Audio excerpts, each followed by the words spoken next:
It is August 14th, 1945. Harry S. Truman announces that Japan has finally surrendered and World War II is officially over. A new era is beginning. An era of rock and roll, of Disney, of new consumerism. This is the era of lasting influences.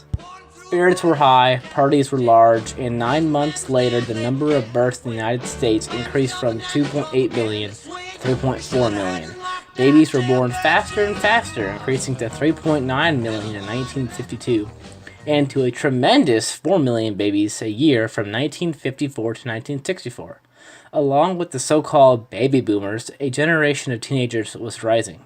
Risen in a society bent on conforming to social groups, teens turned to the images of delinquency and rebellion. Music and films rose to meet the growing challenge of appeasing the newly coined juvenile delinquent. Edgy films like Bill Haley's Rock Around the Clock and Nicholas Ray's Rebel Without a Cause fueled the culture, but possibly the largest influence was the birth of rock and roll. The catchy, sexually charged meld of blues and country was popularized by America's own Elvis Presley, who was called a catalyst for the merging of white and black musical culture. Elvis, along with others such as Buddy Holly, Bo Diddley, Fats Domino, and Chuck Berry, were demonized by adult society, but the rebellion was not suffocated. In fact, the music created a limitless and integrated people of different cultures on a new level. Rock and roll has endured to this day for a reason that remained an icon of collective American culture. The massive births obviously increased the number of consumers in the United States, and so a new form of consumerism was born as well. With most Americans having more money in their pockets, they could afford to go on trips. Disneyland was a popular place to go. The animated features of this decade were romantic and full of whimsical wonder. There was Cinderella, Alice in Wonderland, Peter Pan, Lady and the Tramp, and Sleeping Beauty. The characters of these animated features are favorites of children today. Most little girls have favorite princesses or want a world of their own like Alice. And all little boys want to be a lost boy in Neverland, where they can stay young forever. Walt was sitting on a bench in Griffith Park watching his daughters ride the carousel, and he thought to himself, what if there was a place where both parents and children alike could have fun?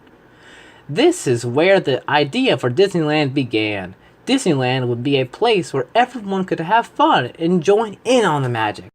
Unfortunately, there was an underlying fear to the 50s. In the 1950s, there was a prominent emergence of animosity between the superpowers of the United States, representing capitalism, and the United Soviet Socialist Republic, representing communism. The distrust and fear of communism fueled many actions taken by the United States. In 1950, North Korea, with the support of Communist China and the USSR, invaded South Korea. Fearing the spread of communism, the United States and its allies supported South Korea.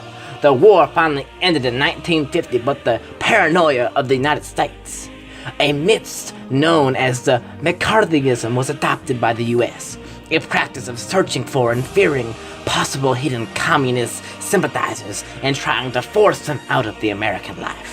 This practice was named after Joseph McCarthy, a congressman who used the fear of communism to further his own political agenda and remove scores of homosexuals from government services by citing fear and Soviet blackmail as the cause. Many of the secrets that the United States feared falling into Soviet hands were in relation to the space race and space technology. The Sputnik 1 satellite, seen on the furthest right woman's dress, signified a loss or change in the space race to many. It was the first man-made satellite launched into orbit, and it was of Soviet origin. But It showed many that the true objective would be to get the first man on the moon. In response to the growth in power from NATO, the USSR signed the Warsaw Pact in 1955, which established mutual protection and friendship between the Socialist Union and the East Bloc, including Albania, Czechoslovakia, Poland, East Germany, Bulgaria, Hungary, and Romania. This treaty effectively grew the power of the USSR massively and fed into the US fear of the Soviet invasion. In 1969, Cuba, a country less than 100 miles from the coast of the United States, began a communist revolution led by Fidel Castro, ruthlessly establishing the new regime and removing the old tenets of Cuba, which caused the United States to respond with failing operations in 1960s. The art style of this piece is Mary Blair, the first woman ever hired by Disney to work as an animator throughout the 50s. She had a very unique color style and heavily influenced the Disney company and art for decades. We follow the rule of thirds by having 3 girls, each taking up about a third of the space.